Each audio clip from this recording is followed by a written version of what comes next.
Hello everyone. Today I am with Manish Bhatia. He is an internal auditor. See, you talked about risk assessments, but when we talk about companies such as ABG Shipyard or when we talk about Satyam Computers, we are talking कि इन companies ने इतना बड़ा fraud किया. I know internal controls का maybe that wasn't much of a high role, but there was a role to play. So don't you think there the internal controls weren't good or the importance of internal controls were reduced? When internal audit comes in, it acts as a strategic partner in the growth story of an organization where we are managing risks, enhancing operational efficiencies, maintaining compliance. If there's a fraud is happening, without internal audit, it takes 2 years to identify it or detect it. Whereas with internal audit, you identify it. Obviously, some cases and some organizations we identified it much quicker. On an average, it takes 12 months. It is there from mailroom to boardroom. First question would be, what things or what controls or what areas is the management most concerned about right now when we talk about internal controls first? And the second question would be, can AI solve those issues?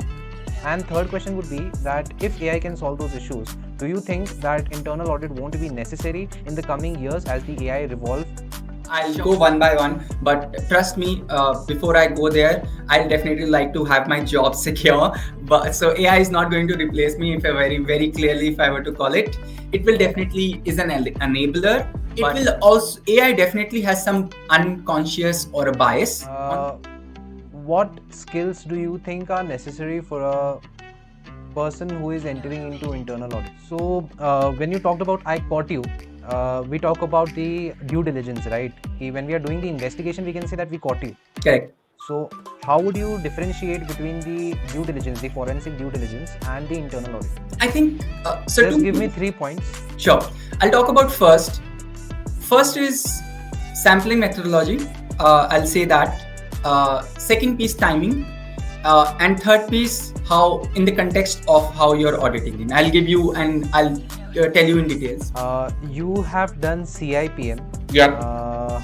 Can you tell a bit about that? So it's basically about how you can professionally manage the privacy of doing anything. Now I would like to talk to you about the job levels available in the industry in internal audit and the packages available. Sure. And since you have worked in consulting firms as well, and right now you are in industry, I would like you to differentiate between these two and tell ki consulting mein what are the beginner levels and how high you can go, and in industry if you are entering, what is the basic level that you can enter at and how high can you? When I look out for people for hiring, I don't look at only at their knowledge, because I know if I'm hiring at a fresher level, they will not have a industry knowledge that I'm acquiring for, but I'm looking at their attitude to learn, aptitude to understand.